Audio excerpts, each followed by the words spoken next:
BCL পর্যন্ত সবকিছু ঠিকঠাকই ছিল, কিন্তু পাকিস্তানের বিপক্ষে সিরিজের ঠিক আগ মুহূর্তে বড় দুশ্চিন্তায় পড়েছে বাংলাদেশ দলের টিম ম্যানেজমেন্ট। কারণ একই সময় দলের একাধিক পেসার পড়েছেন ইনজুরিতে। ফলে 3 ম্যাচের ওয়ানডে সিরিজের আগে পেস ইউনিটে একাধিক পরিবর্তন আনতে হয়েছে নির্বাচকদের। দীর্ঘদিন পর আবারও ওয়ানডে স্কোয়াডে জায়গা পেয়েছেন নাহিদ রানা ও শরীফুল ইসলাম। তবে এখন বড় প্রশ্ন, সিরিজের সেরা একাদশে কারা থাকবেন। প্রায় 120 দিন পর ওয়ানডে ফরম্যাটে দ্বিপাক্ষিক সিরিজ খেলতে মাঠে নামবে বাংলাদেশ। 3 মাস পর আন্তর্জাতিক ম্যাচ খেলতে যাচ্ছে টাইগাররা। তাই এই লম্বা বিরতিতে দলে এসেছে বেশ কিছু পরিবর্তন এবং পাকিস্তানের বিপক্ষে স্কোয়াডে দেখা গেছে একাধিক চমক। ইনজুরির কারণে এই সিরিজে খেলতে পারবেন না ডানহাতি ফাস্ট বোলার তানজিম হাসান সাকিব। বিসিএলে অনুশীলনের সময় চোট পান তিনি এবং এখনও পুরোপুরি সুস্থ হতে পারেননি।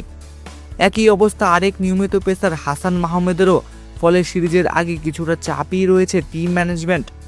তবে স্বস্তির খবরও আছে, কাটার মাস্টার মুস্তাফিজুর রহমান এখন দুর্দান্ত ছন্দে রয়েছেন। বিশ্ব ক্রিকেটে তাকে নিয়ে যত আলোচনা থাকুক, সেসবের দিকে না তাকিয়ে নিজের সেরাটা দিয়ে যাচ্ছেন এই বাঁহাতি পেসার। তাই পেস আক্রমণের নেতৃত্বে থাকছে ফিজার কাদি। তার সঙ্গে সেরা একাদশে দেখা যেতে পারে বিপিএলের সর্বোচ্চ উইকেট শিকারী শরীফুল ইসলামকে। বল হাতে দারুণ সময় পার করছেন তিনি। মাঝে জাতীয় দল থেকে বাদ পড়লেও নিজের পারফরমেন্স দিয়ে আবারও প্রমাণ করেছেন নিজেকে। 2026 সালের বাংলাদেশ প্রিমিয়ার লিগে 12 ম্যাচে নিয়েছেন 26 উইকেট, গড় ছিল মাত্র 10। এমন পারফরমেন্স নিয়ে আবারও লাল সবুজ জার্সি গায়ে মাঠে নামার অপেক্ষায় রয়েছেন পঞ্চগড় এক্সপ্রেস নামে এই পেসার।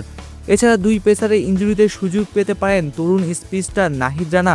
সদ্য শেষ হওয়া বিসিএলে 3 ম্যাচে নিয়েছেন 7 উইকেট। অন্যদিকে অভিজ্ঞতার কারণে একাদশে জায়গায় পেতে পারেন তাসকিন আহমেদও, যদিও সাম্প্রতিক সময়ে আন্তর্জাতিক ক্রিকেটে খুব একটা সফল নন তিনি।